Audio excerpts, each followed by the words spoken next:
Yes. And many middle and lower class men are good people. They're good people. They're trying to do the right thing.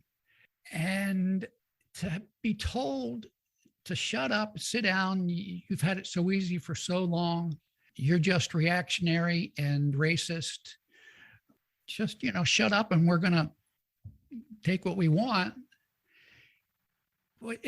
For one thing, it makes men angry, but it also just, I think, really disappoints and hurts them at a deep level. Welcome to Diversity Dish, where we're dishing on everything diversity, equity, inclusion, and justice related. My name is Sedruola Maruska, and we're bridging the gap between what needs to be said and what needs to be heard. Those individual experiences that are often ignored or simply dismissed.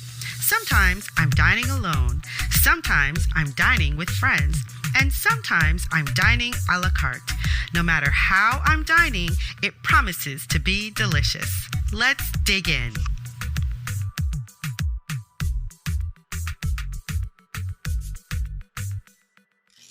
Jack Kammer, MSW, received his master's in social work in 2008.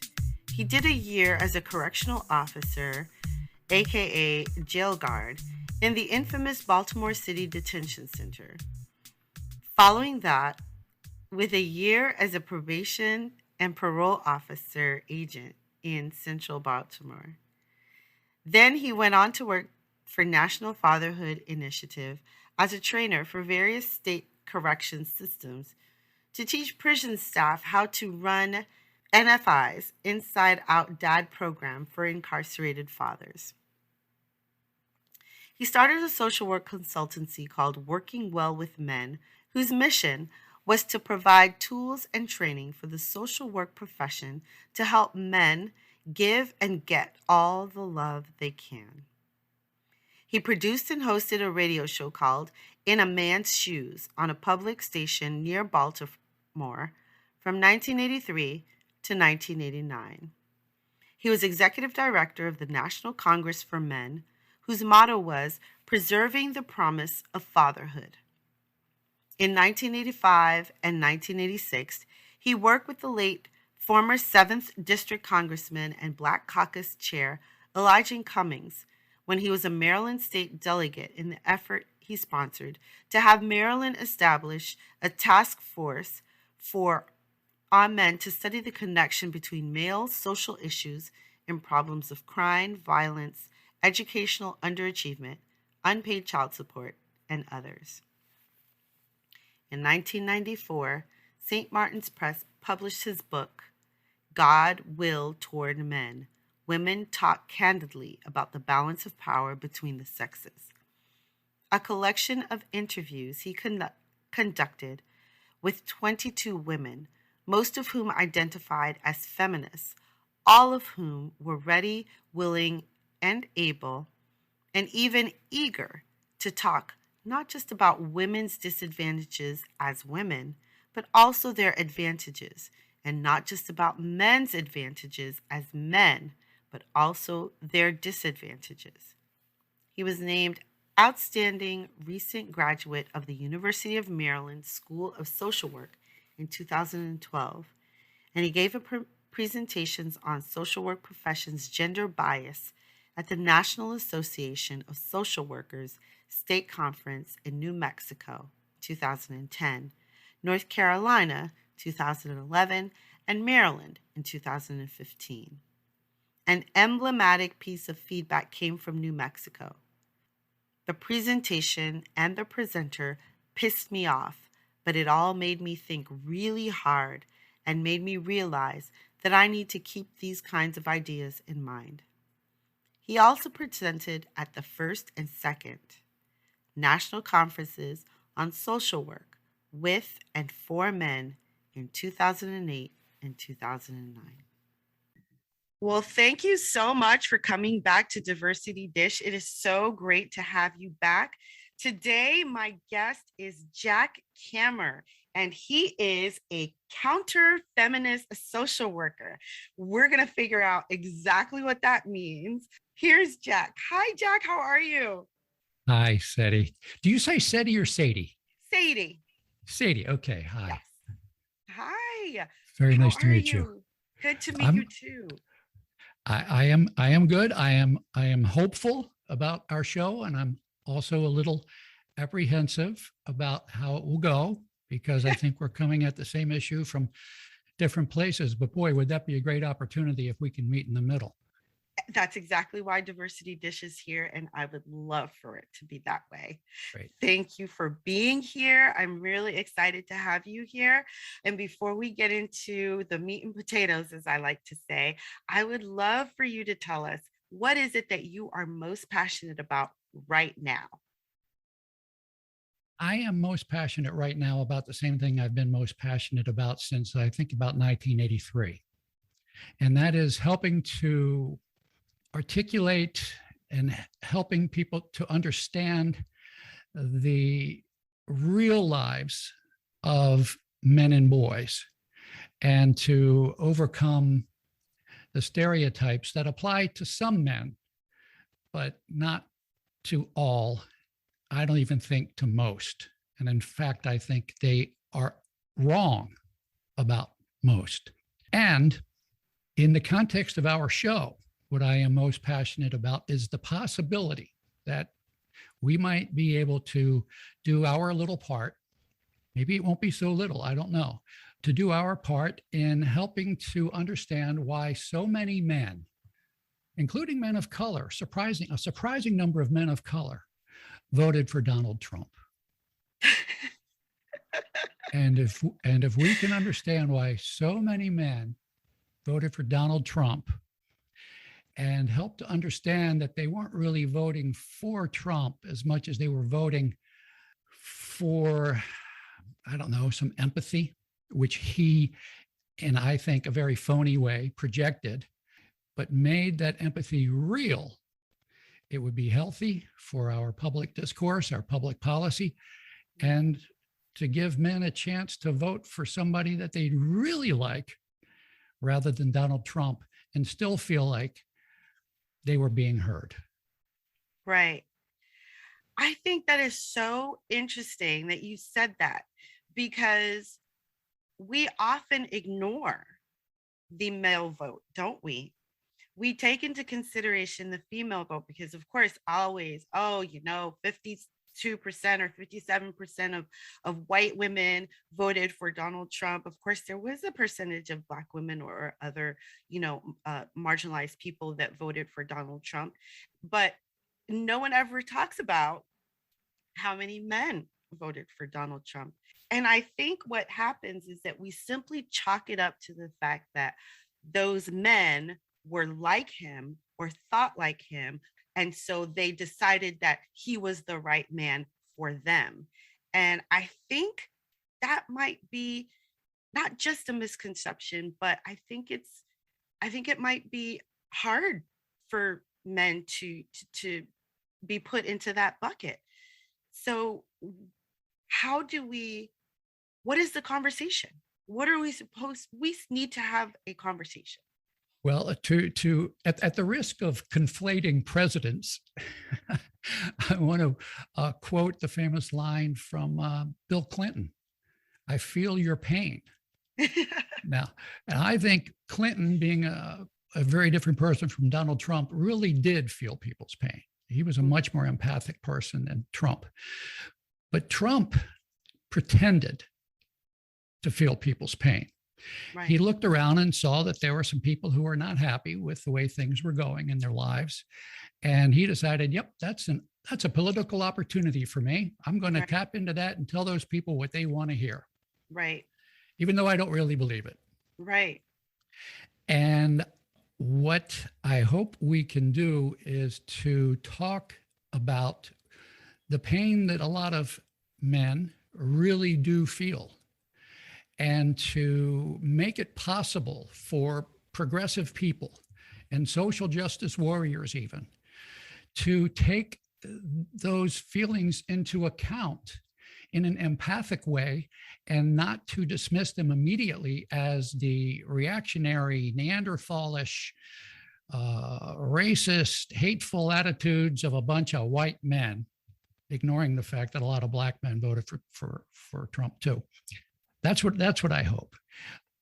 And that's the core of my passion, is to help men be better understood.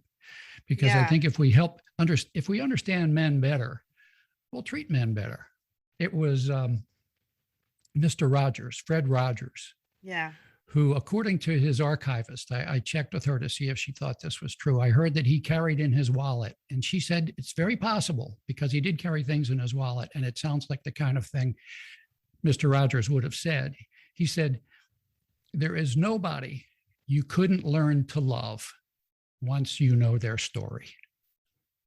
True. And men's story is not really very well understood. Yeah. We talk and understand and look and, I don't know, scrutinize a lot the lives of men at the top. But, I like to say, name one of the 22 men who died building the Brooklyn Bridge. And even worse than not being able to name any of them is that 22 is just the estimate.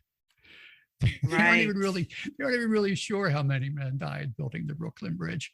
Right. And, those forgotten people are the people that I think need and deserve some attention and some empathy. And if we can figure out a way to provide that, at the same time, we are working on issues of diversity, equity, and inclusion, and not exclude men from those ideas of diversity, equity, and inclusion, we'll be way ahead of the game. And, we won't exactly all be sitting around singing Kumbaya, but, we might be singing, I don't know, the Star Spangled Banner in a whole different way, or maybe even lift up every voice and sing in a whole different way. Right. Well, I find it really interesting because I have a son. I'm happen to be married to a man, a white man at that. I have brothers and cousins and all these men around me who do not fit the stereotype, if you will, of what men are expected to be. And I think that that's what happens, is that there's a certain expectation that's put on men, and then therefore they feel like they have to live up to this expectation and pushing themselves down. It can't be that women or I have that and it's seen, and they have that and it's not seen, and it's okay that it's not seen. I do think that is a very deep truth that we don't spend enough time talking about. We spend a lot of time vilifying, and I think that that's probably not the way that we want to go into it. Please go ahead. Well, I just want to keep this close to what I'm hoping we can do. If you're vilifying people, you're not really doing a good job of getting them to vote for you. You're right. You're absolutely right. When we talk about, if we're talking about, political candidates, when we talk about political candidates, we have to talk about, they have to cover so many different things. But one of those things also does need to be the needs of their male constituents. And oftentimes we think that men have the power. So we don't need to talk about them because they already have the power. We need to talk about those who seem more powerless. And one thing that I like to bring forth is that none of us is powerless. It just depends on how we decide to use that power. We look at government institutions, we look at corporations, we look at small businesses, we look at all sorts of things, and we think that they're so big and they are doing this and they're doing that. And if we really come down to it, it's individual people who are doing. Well, here's what I would like to say about the idea of men in power. The male power structure is very hierarchical, and we tend our eyes as we stand at the base of this huge vertical power structure, our eyes tend to be drawn to the top. Wow, look at that. And who's up there? A lot of men. We aren't so interested in looking down at street level and then maybe even to the basement, to the fellas who are shoveling the coal to keep the place warm. And there are a lot more men at the bottom than at the top. And another thing that we need to keep in mind is that, yes, there is such a thing as patriarchy. However, the primary function of patriarchy, even though it required men to be patronizing toward women and children in some ways, in many ways, the primary function of patriarchy was not to take care of men. The primary function of patriarchy was to construct a society that was good for men, but also was protective of women and children, and deciding that we were, as men, were the ones to know what was good for women and children. That was patronizing in some ways. But the patriarchy is not looking to take care of men. It is not primarily focused on what's good for men. The men at the top are perfectly happy with their situation. They're the quote unquote winners in the game that men are all supposed to be playing. And the men at the bottom, well, they're a bunch of losers. I don't care about them. It's their fault. I was great. I climbed to the top. They're a bunch of losers. Right. Men do not vote as a block, because there is a lot of stratification in the amounts of power between men at the top and men at the bottom. And we know that income inequality is not good for the cohesiveness of a community. And what I'm talking about in terms of power isn't income inequality, but power inequality. The men at the bottom don't really feel a lot of kinship with the men at the top. And so we don't vote as a block. Women, however, don't live and operate exclusively in a huge vertical power structure. Women don't operate in a skyscraper or an office building. Women's power structure is much more like a convention or conference center. It might only be 2 stories or 3 stories high, but it covers 18 acres.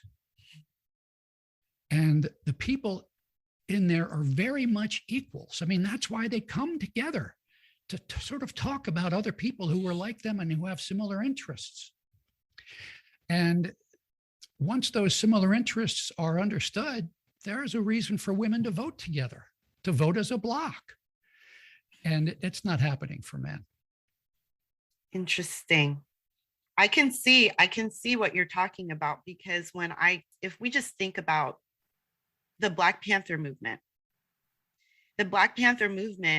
incorporated all people that were at the lower classes, that were being affected by the things that were happening up at the top. And that was a vision that they had to help lower the people at the lower classes, the people who were not being thought of, pool their power, and therefore begin to think and vote in a way that would be helpful to the collective. So I can totally see what you're saying, and what a great loss that was a movement that was nipped so early in its birth. Yeah, I see that. I see that. So what is it that you think that men want? What is it that, you say that they're not a collective, they're not gonna, they don't vote as a block, but what is it that would speak to more of them? The concept of procedural justice is really important here. And the concept of procedural justice is that as long as people feel like they were being heard and they had a chance to make their case, and as long as if you want to think about procedural justice in the context of a courtroom, as long as they got a chance to make their case to the jury and the proceedings were fair and people weren't biased against them, but that they got a chance to really make their best argument, that went a long way towards making them accept the verdict or the judgment, whether it went in their favor or not. And right now, I think that a lot of men and also a lot of women, a lot of white women at the lower classes, feel that they're not being heard, they're not being understood. There is no procedural justice for them because the system has been hijacked by a very absolutist way of thinking. If you don't agree with me, then you are such and such. It starts with, if you don't agree with me, you are hostile to me.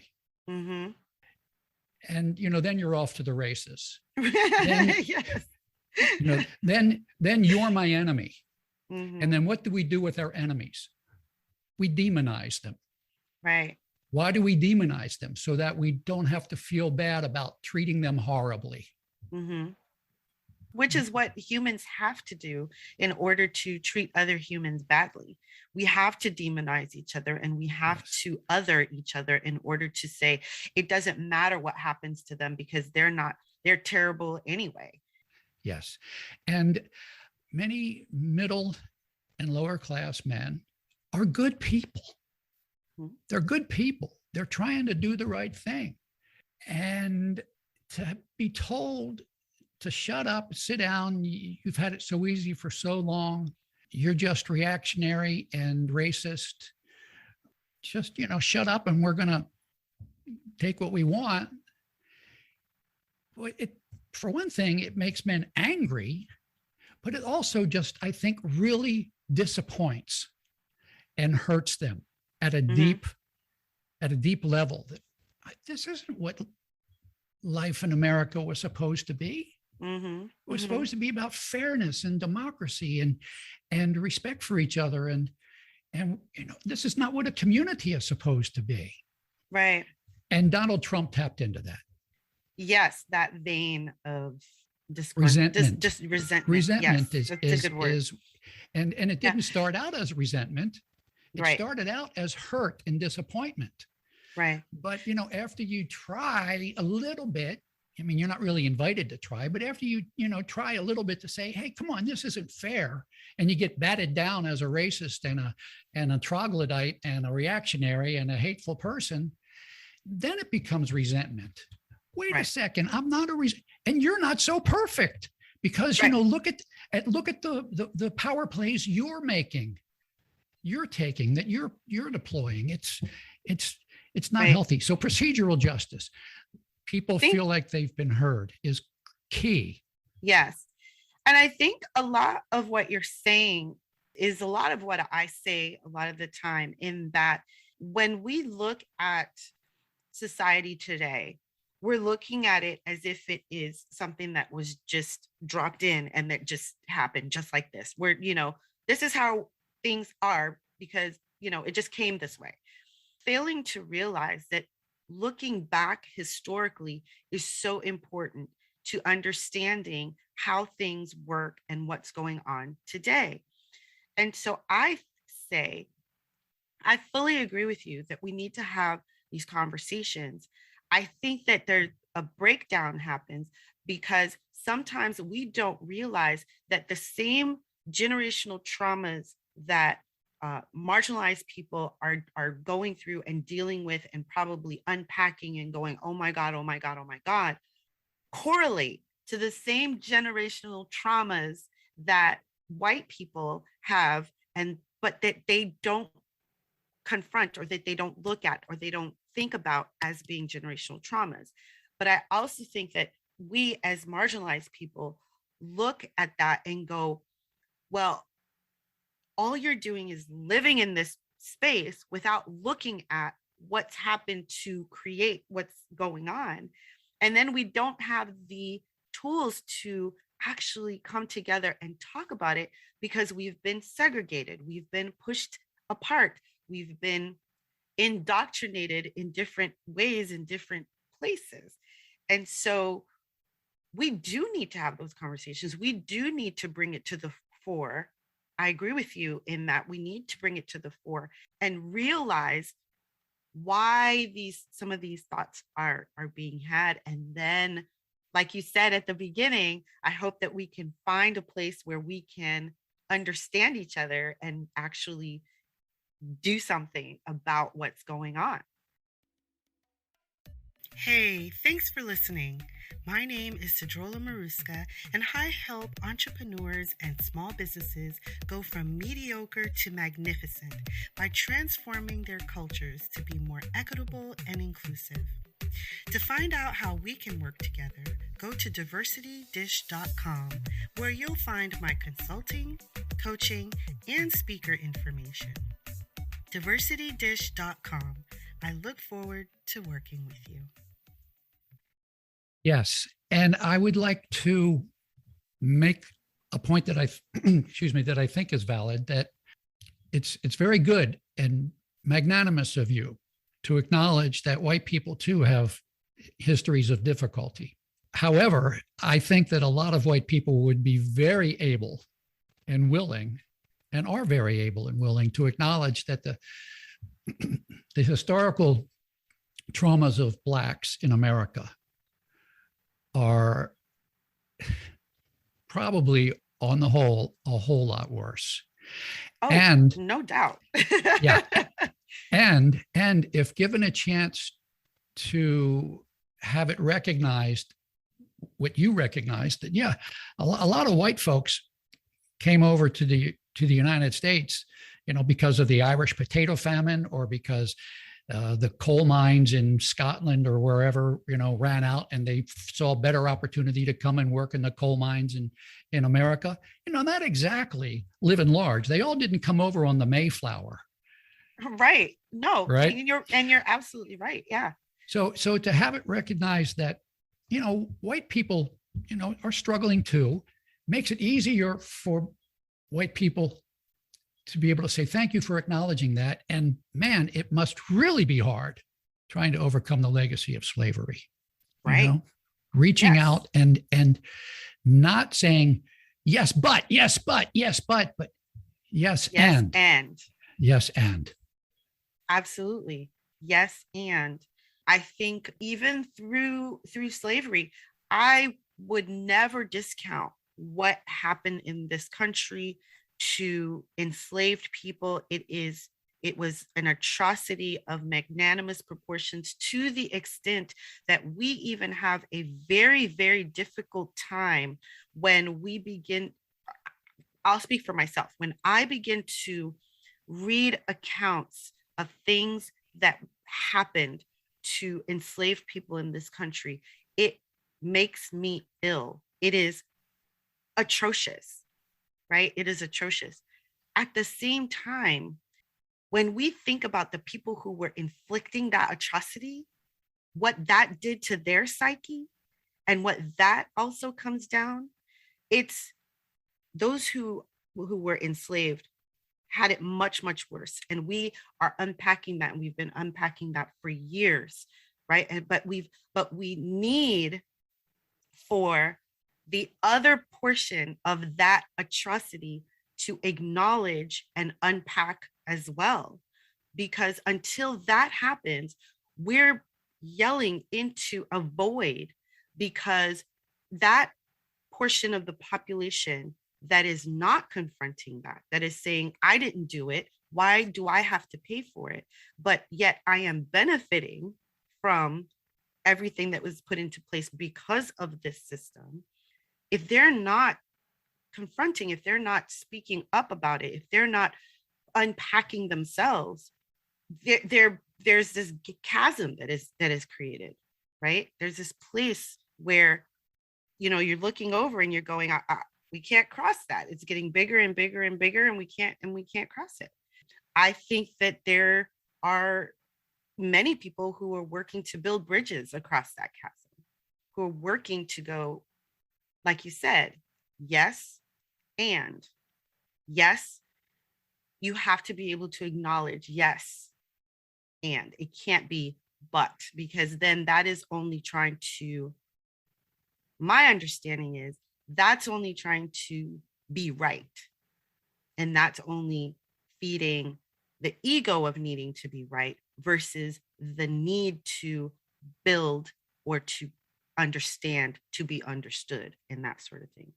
So when we talk about men, it is kind of the same thing. I have a 15-year-old son whom I love, whom I can kiss whenever I want to, who gives me hugs whenever he wants to, who hugs his dad, who hugs his uncles, and who is who he is. And we make it okay. And we have to make it okay for boys and men to be able to be that expressive as he is, without going, oh, why are you doing that? That's not like a guy or whatever people say. I don't know. Well, what they often say is, even when a boy accidentally touches another boy, no homo, no homo. Right. That's not good. That's not good. Well, you're touching on gender issues there. I don't know if you want to jump into that. Do you want to, or we can go wherever we want? Well, when I was thinking about what I would like to say in this podcast, I was thinking of talking about some experiences I have had with the diversity, equity, and inclusion movement. Mm-hmm. And, under the supposition that my experiences are not completely unlike other people's, they might be instructive to talk about. And I suppose also what I would like to do is to talk about ways in which the DEI community mm-hmm. can sort of think about product improvement. Mm-hmm. Product improvement as a way to increase its market share, to get more people to buy it. I think because you have to expand on that a little bit. Well, it's the idea of diversity, equity, and inclusion is it's a package of thoughts and ideas that suggest that if we adopt this package of ideas, the world will be better. The United States will be better. It's really what we need. And there are some people who have had experiences with that product, that package of ideas, who are like, I don't think so. That's not my experience of it.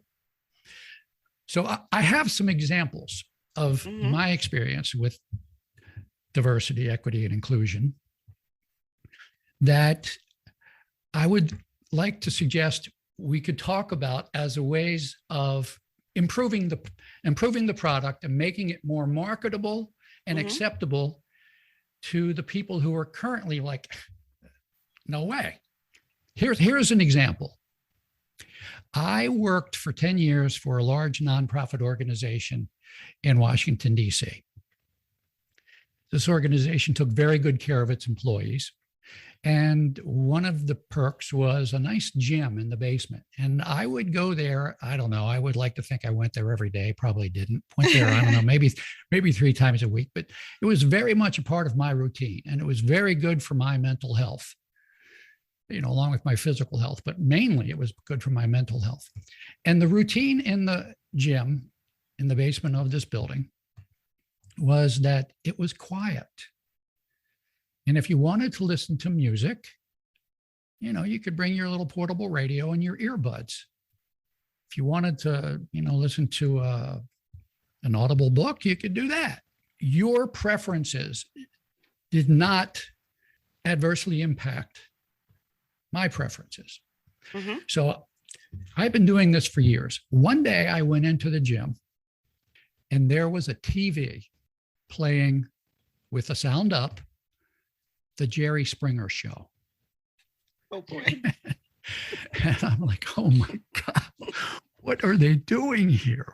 Why? What? And Also in the gym at the time was a Black woman with whom I had worked a lot in the course of my duties at this organization. And I expressed to her I guess without thinking about it, I was thinking about procedural justice. Did anybody ever ask me? Did anybody ever give anybody a chance to say whether this would be a good idea or not? So I was expressing my unhappiness at this new situation. And this woman said to me, "Oh, Jack, you need to be more diverse." Yes, that's what she said.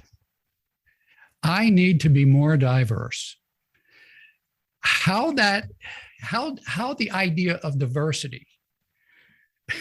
I don't even understand how it even fits into this scenario. Yeah, well, it would be good to ask her and to trace it in her brain, right, as to how this is a matter of diversity. Right. I don't know. Could it be that the Jerry Springer show is very popular with Black women? I don't know. Maybe. But is that really diversity, or is that just my choice and you better damn well accept it? Right. And that's not healthy. Here's another example. There is a lot of effort underway right now to encourage women to apply and the schools to accept applications for women to get into STEM disciplines, STEM programs, science, technology, engineering, and math. Mm-hmm. Great, that's fine. We need more women in science, technology, engineering, and math. That's great. That's all considered part of diversity, equity, and inclusion. I have a degree in social work.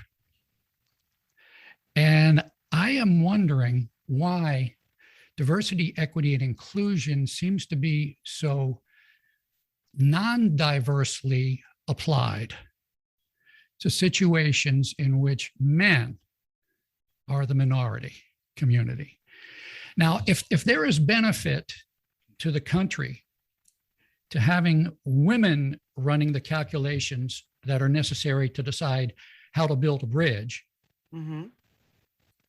that's fine. I don't know that a woman's calculations on how to build a bridge are going to be very much different from a man's, but if there's benefit to having women in STEM programs, that's fine with me. But if there's benefit to having women deciding how to build a bridge, there is at least as much benefit for there to be men in social work helping to decide how to build families. Mm-hmm. Not happening. It's not happening. Right. And I believe that the reason that's not happening is because families are a female domain. Mm-hmm. I'm the mother, and women in social work, imbued with this idea of sisterhood, are looking to take care of other women and other mothers. Mm-hmm. And they are not interested in changing the status quo any more than the most racist man you can think of is interested in having Blacks be employed by their union or in their company. So, that's an entryway into trying to think about how diverse is diversity really? Mm-hmm. And do men have any areas in their lives where they would like to be treated differently, where they would like to be treated as a minority, where they would like to be treated as the relatively disempowered or second-class citizens? Mm-hmm. And I think the answer is manifestly yes. Now, do men talk about this? No, we don't. Why don't we talk about it? Well, for lots of good reasons. One of which is, oh, poor baby. Right. Oh, poor baby. You men have all the power. Take a look at all the presidents. Take a look at all the people in Congress. Right. Well, okay, they're way up there on the 80th floor, and I'm down here in the basement shoveling coal. Right. Okay. Right. So, that oh, poor baby is the opposite of empathy. Right. It's the opposite of empathy. It's the opposite of openness. It's the opposite of procedural justice. Mm-hmm. Rather than saying, oh, really, I never thought about that. Let's talk about that. Is there a way that we can achieve a wider range of social justice? Yes. Is there a group of people who we don't even think of as being in need of some social justice changes? And I think the answer is, although, men aren't ready to talk about it because they've been so focused on other things and socialized to think about other things and been so thoroughly trained not to go there. Right. That, we're not talking about that, but deep in their hearts, they know it. They're probably not even talking about it with their best buddies because, when buddies get together, how's it going, Joe? Oh, fantastic, but it'll get better. All of that stuff. Right. Yeah. It's not healthy, but you get a chance to go into a private ballot booth. And then you decide. Yeah. Yeah. That's where I think. Yeah. Yeah. Yes. Yeah. Yeah. Yeah.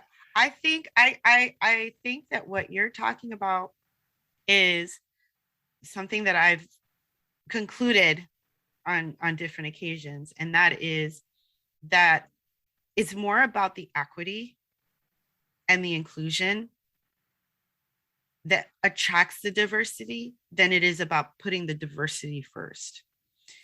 I believe that when we are equitable in creating cultures that are equitable. So when you said, did anybody ask me about, turning this TV on or putting this TV on? It's about having companies talk to their people and say, this is what we're thinking about. What are your ideas? What are your thoughts? Which comes back to your the justice part of it. The do you think that you've been heard, right?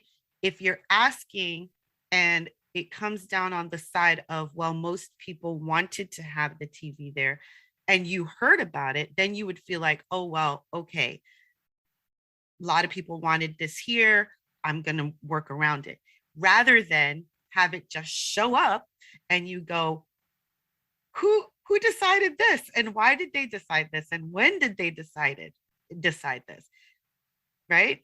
So those questions you just posed, who decided this, how did this happen, what was the process for making this decision? When you don't have information, yeah, conspiracy theories jump in. Yep. Yeah.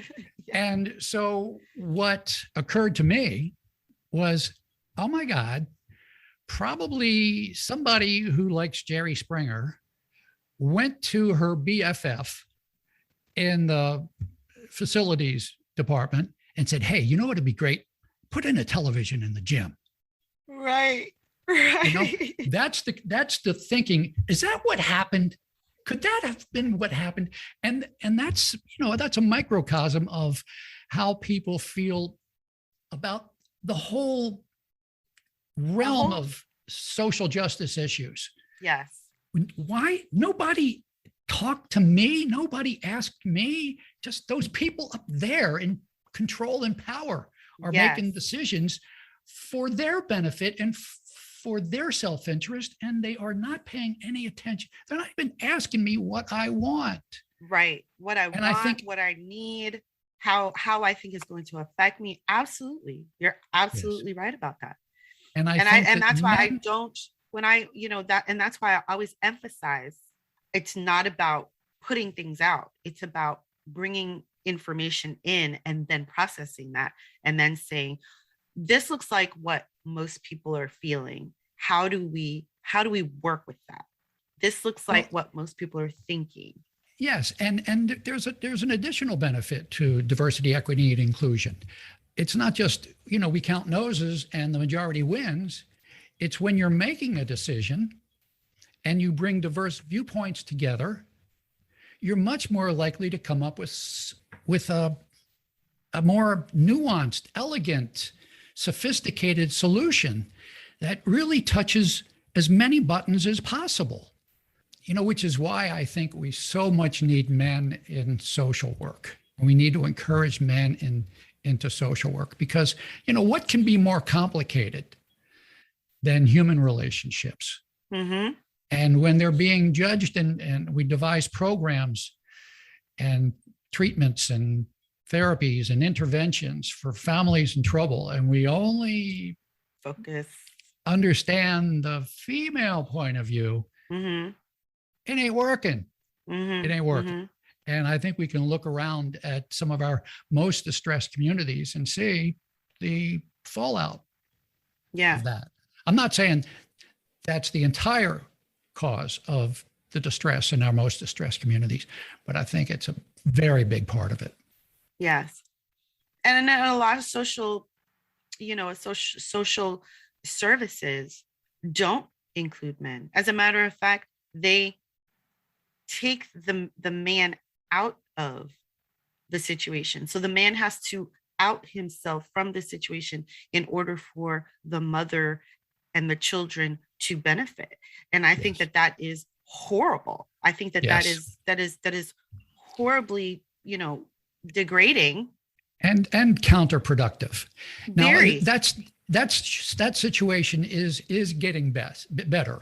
It is not quite as blatant as the social workers walking into the apartment and looking under the bed to see if there's men's shoes there. It's not quite that bad. And we are getting a little smarter about recognizing that, no, we don't really want to kick men out of the house. But back in the day, in the 60s and 70s, the war on poverty, I think, was largely a war on fathers. And if it wasn't a war on fathers, fathers were certainly collateral damage in the war on poverty. Mm-hmm. Now, how did we get these policies that so terribly decimated fatherhood? Well, there's a lot of men at the top. There was a lot of men at the top who did not think very well of the men at the bottom. And we have to take care of the women and the children. Right. And those bums are getting all these women pregnant as if, she was in Texas at the time. And so, it's their fault. We got to come down hard on these guys, which was stupid and has been proven stupid. The whole child support thing was completely devoid of the reality of men's lives. It took 20 years, 30 years for us to realize that the reason these guys aren't paying their child support is because they don't have any money. Mm-hmm. And you keep beating on them. It's sort of like that old saying, the beatings will continue until morale improves. Right. And isn't that just how we work in a lot of microcosms? Isn't that just how it works? Right. Yeah. If you have, let's say you have a credit card and you can't pay the minimum. Now they charge you an extra amount of money and they make it go higher. And you can't pay that either because you couldn't pay the first part, right? But then they keep charging you. And then they, send you to collections to pay all these fees because you couldn't pay the first amount, right? And it works that way for so many things. And I think that it is meant, or the effect is, that it keeps the down. And go ahead.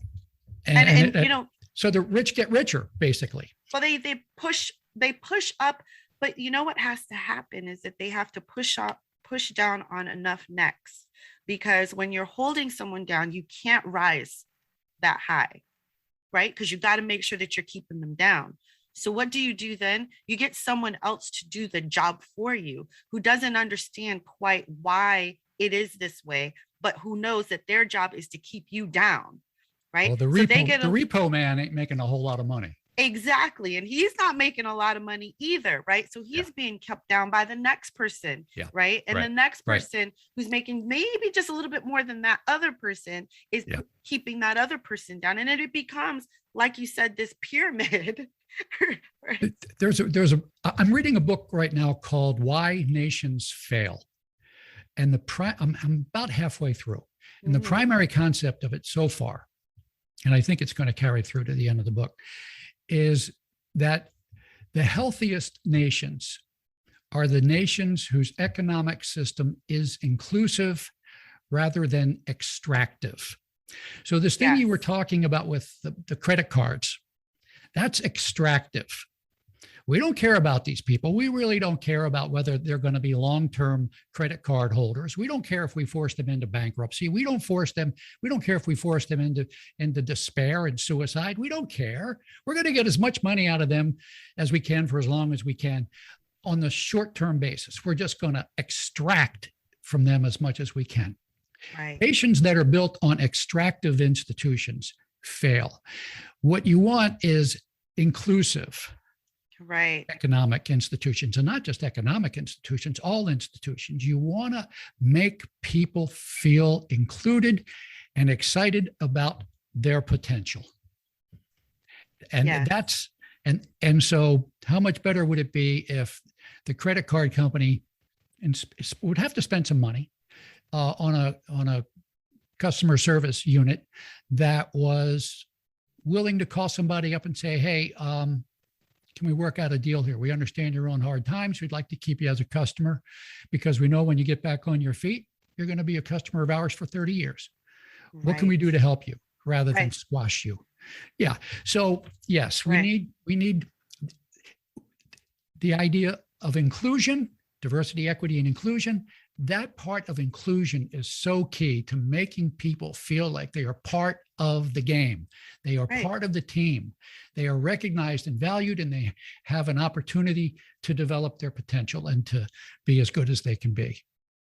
Right. It's a positive way of looking at people rather than a negative way. Right. Right.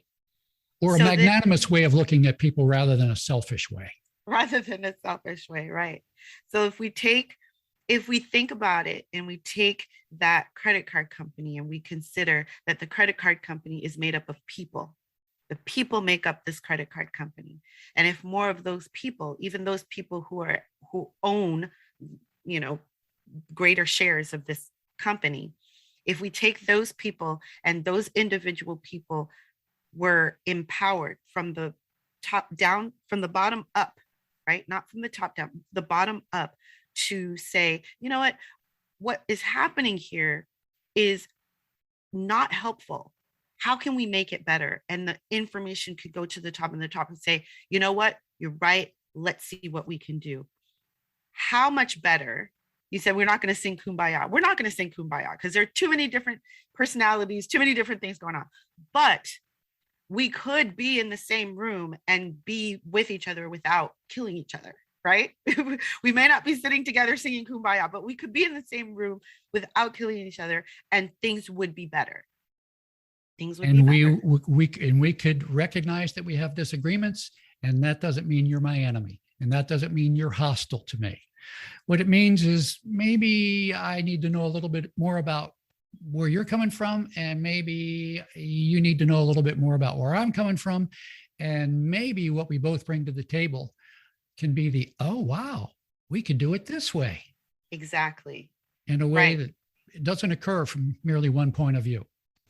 Right. And that's why they say companies that get it right are the companies that are the most innovative and also the most profitable, because they get to see it in a more 360-degree angle versus just the 180 that everybody's looking the same direction and we're all seeing the same thing. Right. Yeah. And so that is so important. And which is why it's so important. I think, the work that you do and what you say, the way that you advocate for men is so important, because you're right. There aren't enough people advocating for men, or maybe men's voices just aren't as loud as women's, or maybe as shrill. I don't know, whatever the case may be. But I don't think that voice is loud enough. I think that we make many, many assumptions about men and boys. I want to touch a little bit on something that you talk about, and that is the anti-male sexism that exists within our society. Can you kind of elaborate on that a little bit for us? Yes. Currently, the DEI community is focused primarily on, correct me if I'm wrong, or adjust me if I'm slightly off the beam here, but it's primarily focused on economic opportunity, career opportunity, housing opportunity, and such things, connected to economic status. And so when we look at the world of economic opportunity, we see many hierarchies. And we see that women need, and minorities need, better opportunities in those hierarchies, in those structures. So, we're a materialist society. And so all of these things that flow from economic structures are what we focus on and what we get jealous about when somebody else has it and I don't. And that's social injustice. Get it, 100%, got it. The other power structure that I mentioned, not the skyscraper, but the convention center, is the place in which men need to achieve equality. Now, 60 years ago, how did the power structure, and you could say it's the man if you want, I won't take too much offense at that. How did the power structure keep women and minorities pushed down? By not really just pushed down, but out. Well, we can't have blacks in our company because, name your favorite stereotype. Blacks are lazy, blacks are stupid, blacks, we can't have them. Can't have any women either because women can't do math. They just want to file their nails and eat bonbons. They cry too much, all of that stuff. All of these stereotypes about women and minorities were very finely tuned. Women and minorities marginalized in from those structures. Well, let's look at the convention center, the family thing and the society thing and the relationship thing and the emotions thing and the expressiveness thing and the empathy thing and the caring thing, the human things. Let's look at all of that. Even though, as men, we're not supposed to think that's really very important because I'm out here making the money. Well, deep in our hearts, I think we know that it's nice to get a Father's Day card. What are the stereotypes that operate to keep men out of the convention center? There's a bazillion of them. The primary one is men are violent. Men are sexual perverts. I can't trust a kid with a man. Kid will be abused. Men just want to watch sports. They just want to drink beer. They just want to have sex. They just want to chase women. They just want to, name your stereotype, name your stereotype, name your stereotype. We need to get rid of those stereotypes in the same way that we have worked hard to get rid of the stereotypes that marginalized minorities and women. Got to get to work on undoing these stereotypes and confronting the people who not only believe the stereotypes, but who benefit from the stereotypes. When you think of the male power structure, you could say it's one huge power structure. It's probably a collection. It's an assemblage of hierarchies. Every company has a hierarchy, but there's a huge stratification there, from top to bottom, a lot of distance between the top and the bottom. But if you think about the female power structure, first of all, it's very lateral, only 3 stories high, covers 18 acres. So the space is lateral. So the hierarchies aren't huge.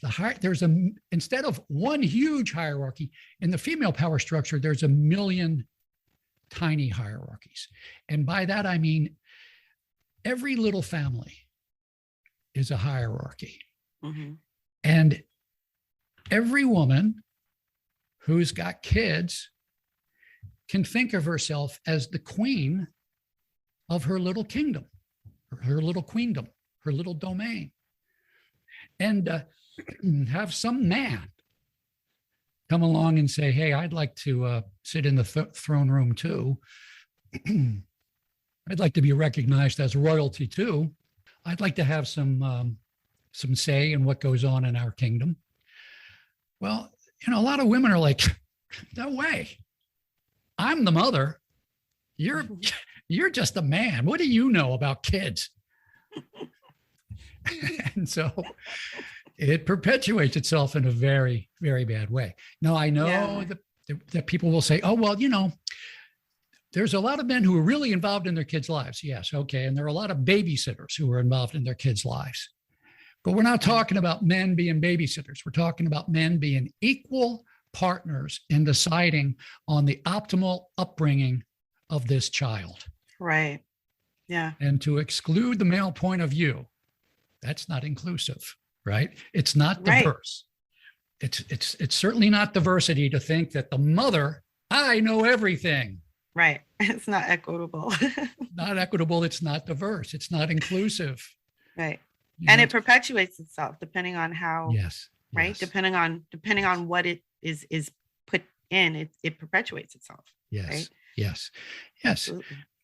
Because a lot of kids are, well, there's a lot of single women who are doing a good job raising their kids, but there's a lot of single women who are not doing a good job raising their kids and who could use some help, not just help, but could use a partner, a fully trusted, equal partner who they respect and listen to and work with.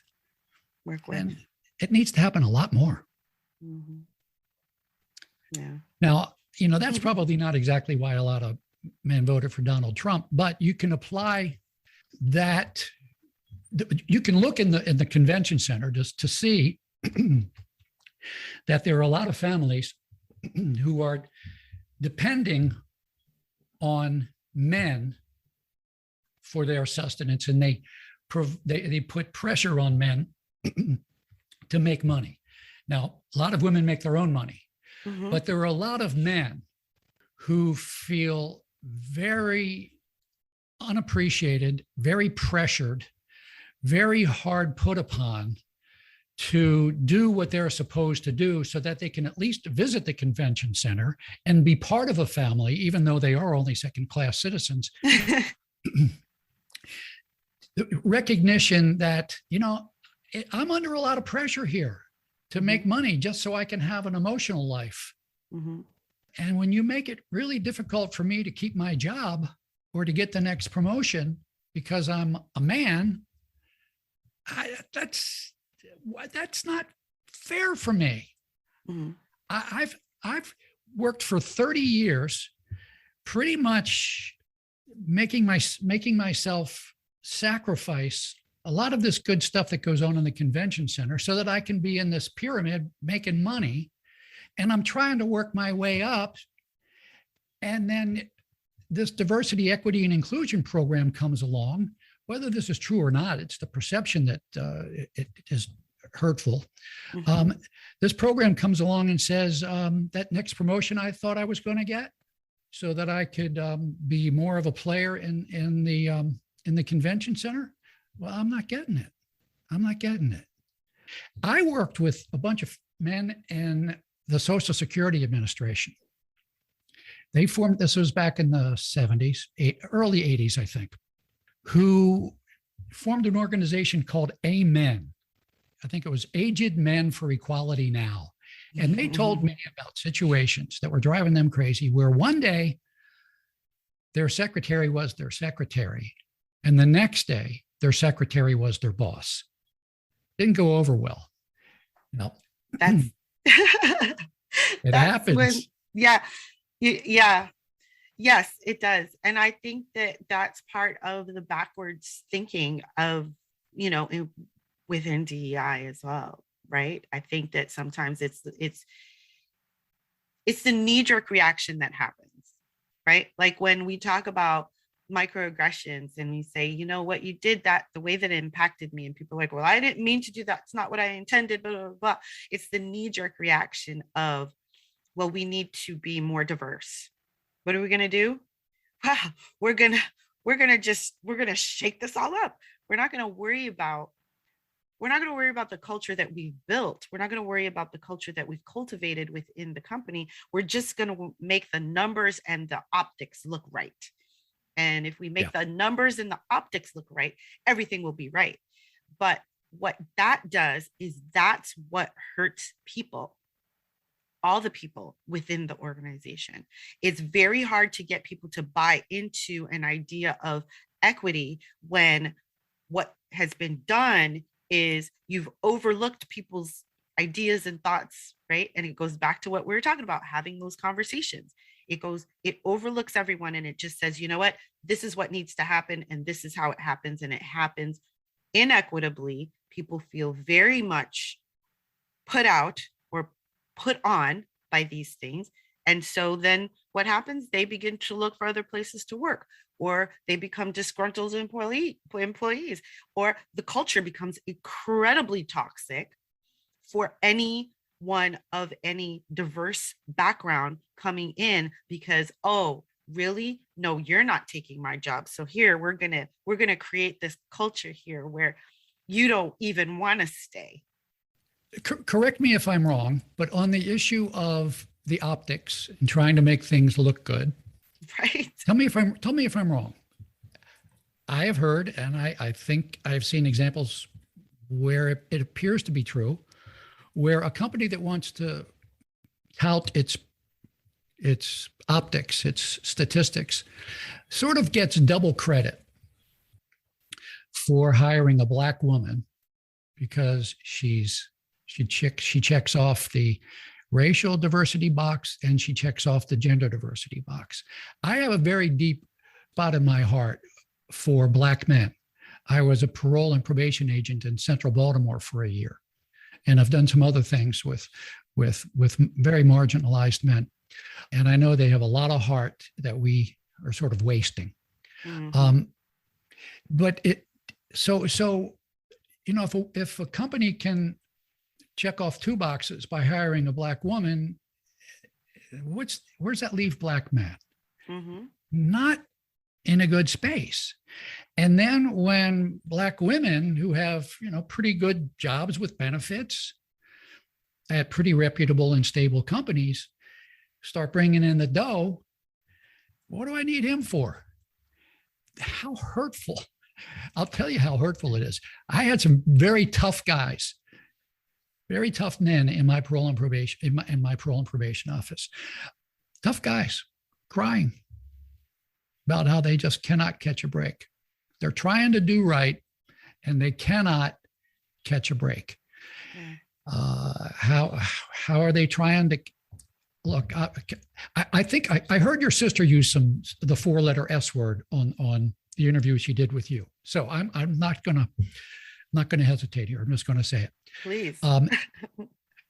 In Baltimore and in other cities on the East Coast, and I think I just spoke with somebody in Dallas who said it was happening there too. It is very common for Black men to hear, Black men ain't shit. Now, they're not hearing that from the Ku Klux Klan. They're not hearing it because they're white. They're hearing it because they're male. And it's very hurtful. It's very hurtful. So absolutely. If you're, and what does that mean? Black men ain't shit because they don't have a lot of money. Primarily, there are some. Go ahead. Yeah. Yes. Well, I think that it's a very misguided statement. Again, because when we fail to look at history, when we fail to look at the ways things worked and have been brought into now, we say things like that, right? We just simply decide that that's just how it is because the stereotypes all converge, right? The stereotypes all converge. Oh, Black people are lazy. Well, that Black man is lazy. Black people are not smart. Well, that Black man's not smart. You know what I mean? All those stereotypes all converge. And then you get to, well, Black men ain't shit.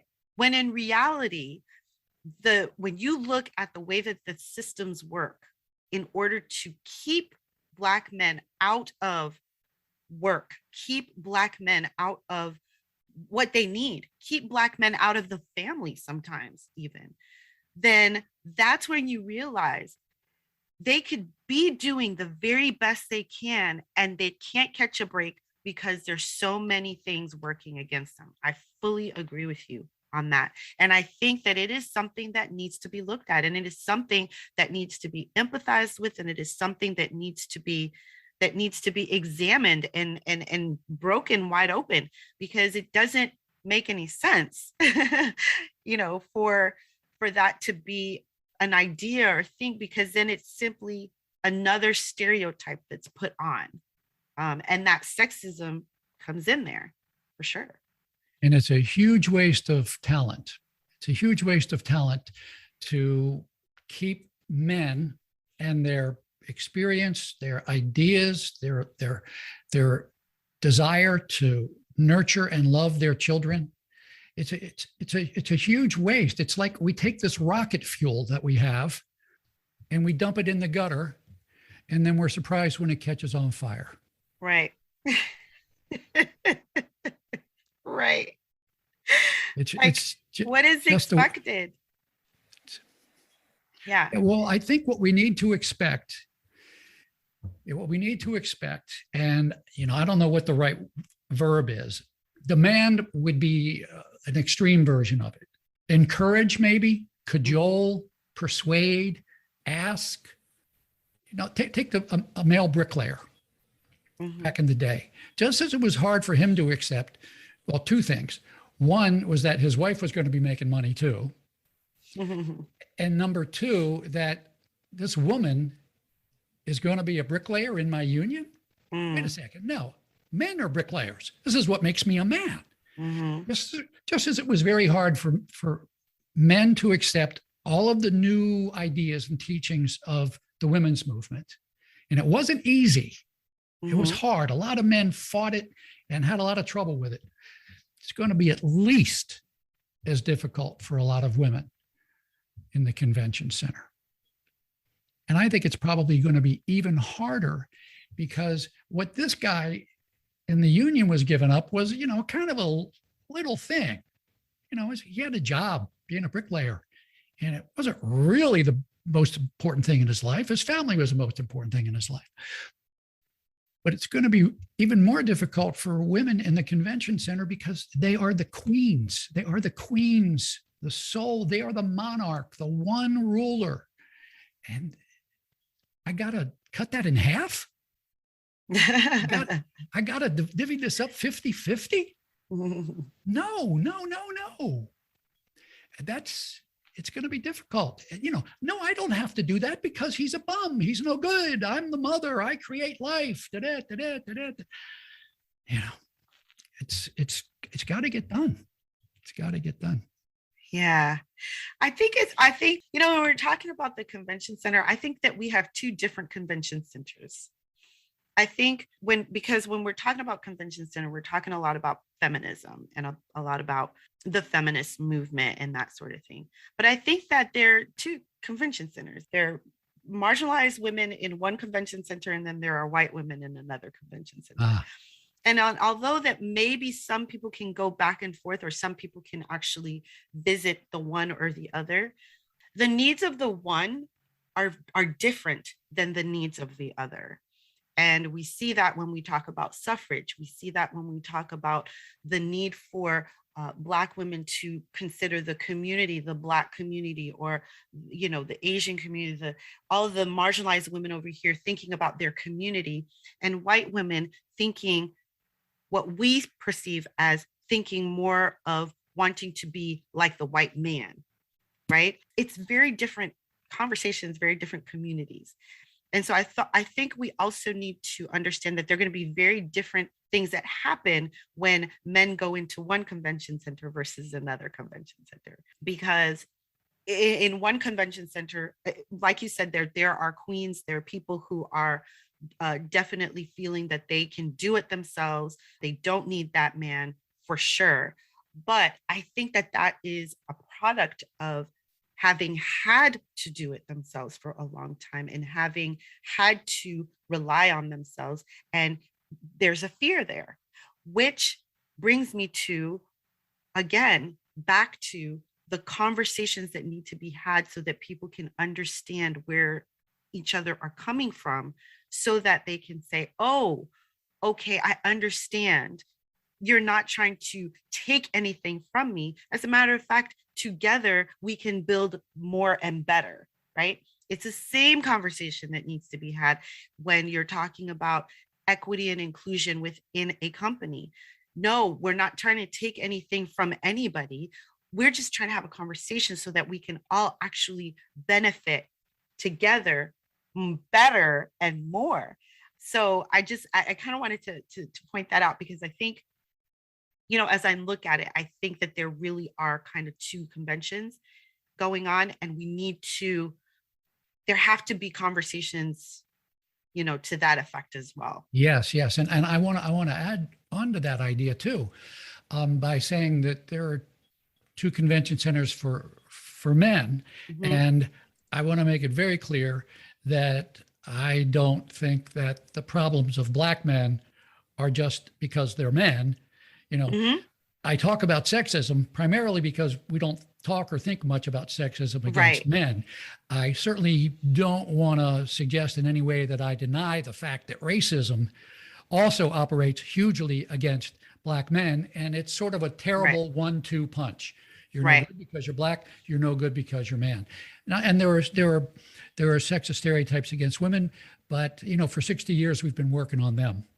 Right. And we need to get to work on the ones against men.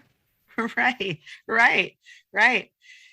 And essentially, I think what we're saying is that it's not that there are bad apples in everything, right? There are people who actually fit stereotypes. There are people who actually fit and like being whatever it is that they're being. We're talking about the majority of people. And when we're talking about the majority of people, I think it's important to recognize that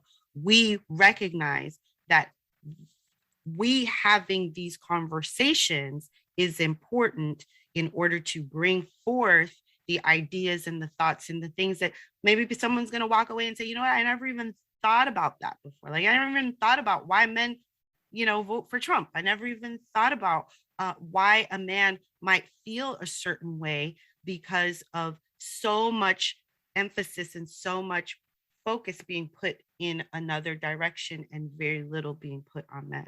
So I appreciate this conversation, and I definitely hope that people understand that from whence we come, right? That they understand that we're wanting to have more dialogue, not less. And it's not, like we said, it's not yes, but it's yes, and, right?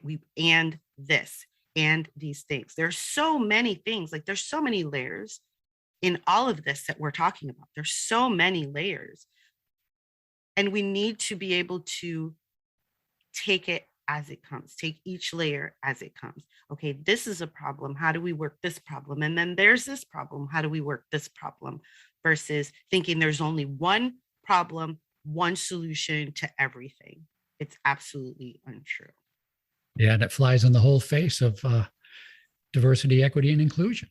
There's the solution, and then there's the improved solution, and then there's the improved solution, and you have multiple iterations when you have a conversation, right? And when you meet together, and how's it been going? What can we do better? Right, and the belief and the idea that that diversity, that equity, inclusion, diversity is a fix for everything is also a problem, because this is not a fix for everything. There are always, like you said, we're not going to sing kumbaya. There are always going to be people who are not going to be on board, who are not going to care for it, and who are push back, change, dismantle, whatever the case may be. So we have to understand that as well. Sometimes when I see that, companies do, oh yeah, we do a diversity training every year. That's not good. That's not helpful. That just does nothing for what you think you say you want to do, so it's kind of like you need to have a much deeper conversation within your organization with yourself and bring that, what comes up, as hard as it may be, whatever it comes up. Because when we start to actually embrace equity and embrace inclusion, that will include the needs of all. That will include that we need more men. It will include that we need more neurodiverse people, that we need more racially diverse people, that we need more disabled people, whatever it is. But we have to make equity the conversation versus making diversity the conversation. And that's kind of where I like to shift things, because that means more. That is a more long-term sustainable solution than diversity, the conversation of just diversity is. That sounds really good. And it makes me want to ask you this question. How important is the concept of trust and distrust in allowing and promoting and furthering those conversations? Trust is important. It's incredibly important. I'm working with an organization right now, and we're doing a survey, and we're hoping to get as many responses as possible so that we can understand what's happening within the organization. And we're not getting as many responses as I would love, but I understand that one of the reasons is a trust factor, right? There needs to be a trust. People need to trust that the people who are putting things into place, who have the ability to start putting things into place, really do want to hear your voice. They really do want to make a change. And they understand, especially if they're putting out a survey, they understand that your voice is important. Jack, do you want that television in the workout room? Or would it be better if we left it where everyone can just make their own sounds? You have to trust that they actually want to hear from you, right? They actually want your input. And so trust is incredibly important. And how do you build trust? Well, you build trust by putting real money, real tangible things into play so that people can begin to see that, oh, okay, something's happening. And then there is communication. Communication is key to trust. You then begin to tell people, you can over communicate rather than under communicate. Send them all the information. We're realizing that our communication lines are not as open as they can be, and there's a disconnect. So we want to close that. We're going to now communicate. These are some of the things that we're thinking about. Here's a way that you can give us your opinion. Here's a way that you can tell us what you need, and start implementing some of the ideas that come through that seem plausible. Bigger things maybe can't be done right away or even fast, but implement so that people can see that somebody's listening. They're not just talking into the void and then everything stays the same way. So trust is huge, but trust comes with communication. And so what is it that, if we can think of this as, in very simplistic terms, as a case of marginalized people versus privileged people needing to have a conversation about how to make things more equitable, what are the marginalized people distrustful of, and what are the privileged people distrustful of, and the difficulty of starting a conversation? That's really an interesting question. And all of a sudden you are interviewing me. if we take your question and we think about it, I would think that the marginalized people are distrustful of the privileged people in truly believing that they even care, because they're living in the privilege, right? They're living in the system that is working for them.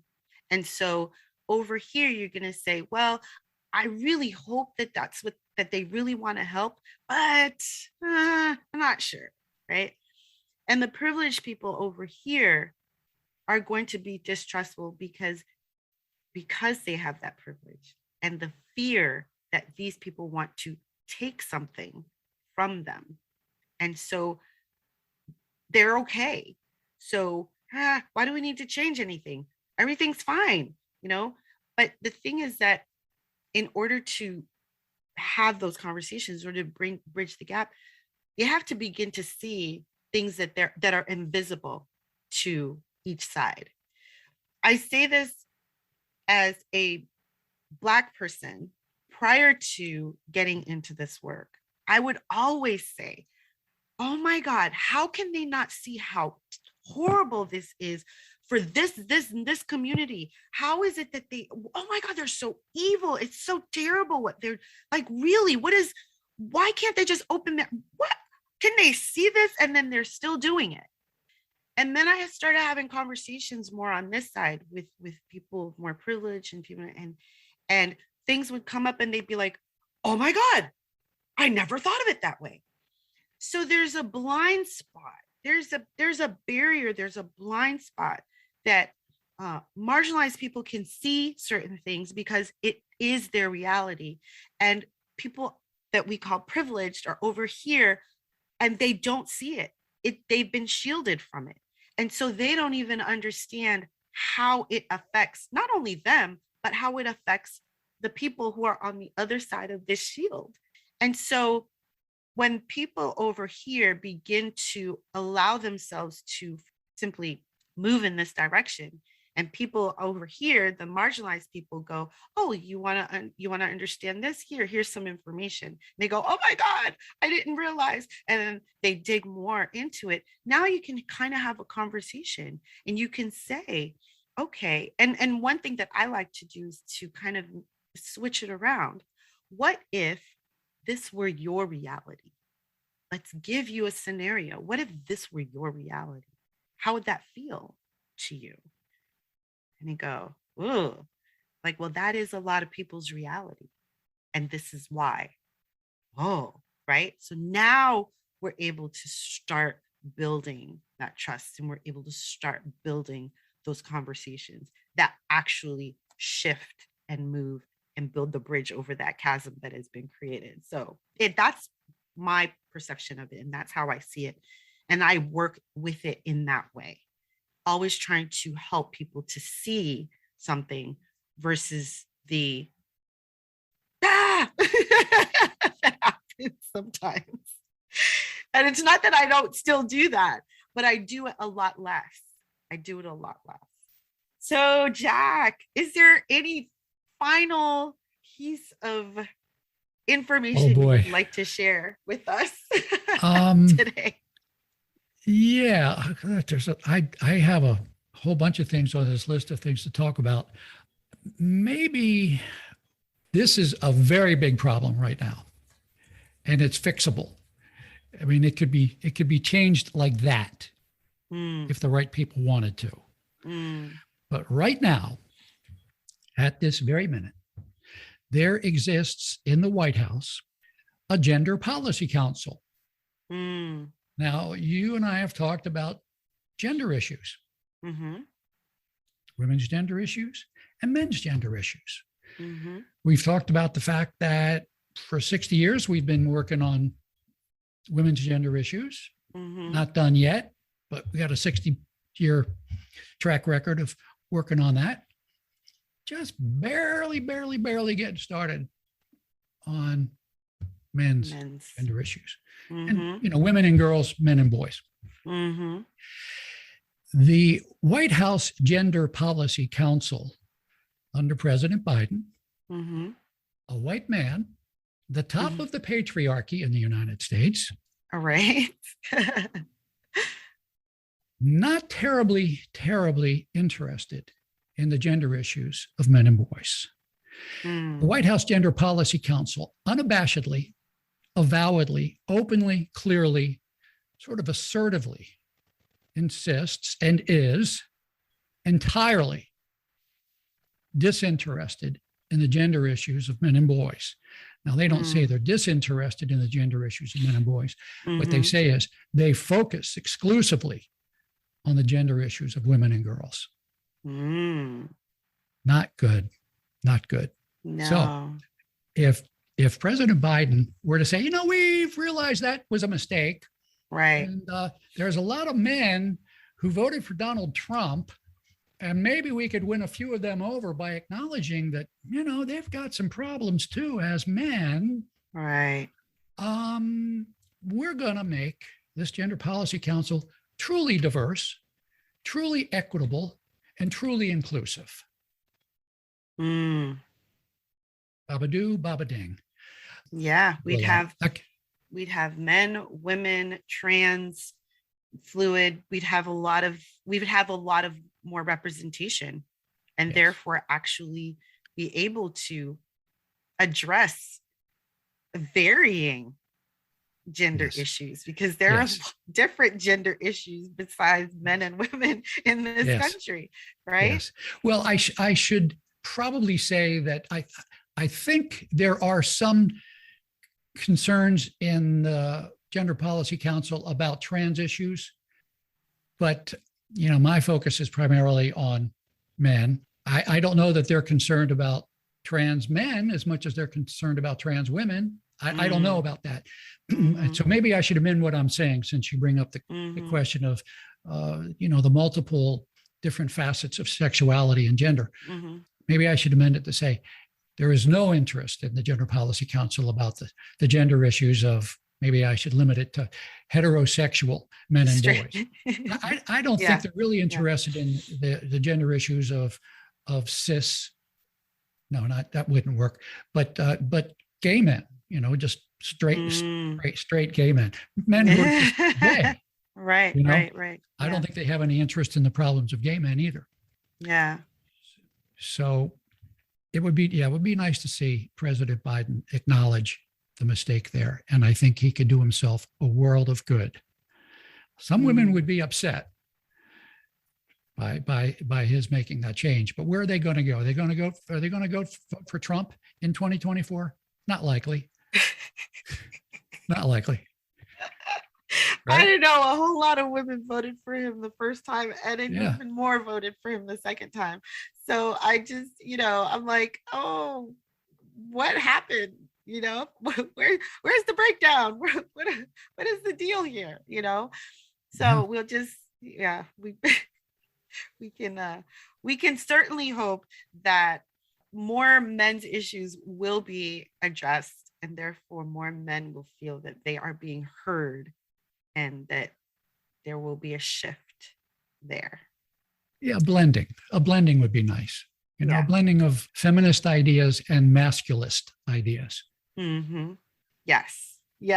I like that. We do have a point of view. We do have something to contribute to the solution. To how to solve the equation. Yeah. Well, Jack, it has been such a pleasure to speak with you today. Thank you so much for bringing your insight and just everything.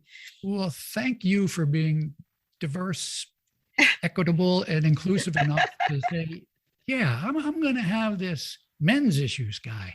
Yeah, no, we've got, I think I really do believe that inclusivity, equity includes everyone. And we have to, and the only way that we can get through it all is by working together. And those who are ready and willing to do that, I'm more than willing to speak to. So before I let you go, I have to ask you my signature question, which is, what is your favorite dish? Can I give you a little backstory and then I'll tell you? Absolutely. Okay. My maternal grandmother was half Italian. She pretty much thought of herself as 100% Italian because her father was from Italy. I think her mother was from London. So she was half Italian. She acted like she was 100% Italian. My mother was a quarter Italian. I was an eighth Italian. I am an eighth. I am an eighth. You are Italian. An eighth Italian. Yes. Did I miss my something? So I am an eighth Italian. My grandmother lived with us. Every Sunday, all of the cousins would come over to our house. Yeah. For spaghetti and meatballs. Oh, I love it. My favorite dish. I love it. I love it. I love it. Oh, that's awesome.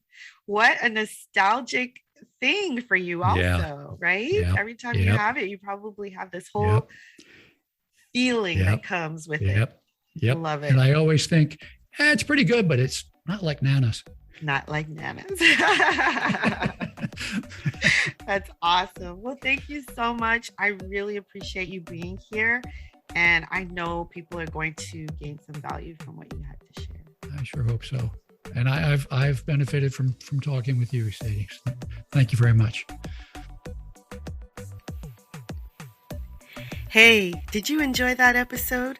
If so, please leave a review. It would mean the world, but only if it's a good one and you really did enjoy it.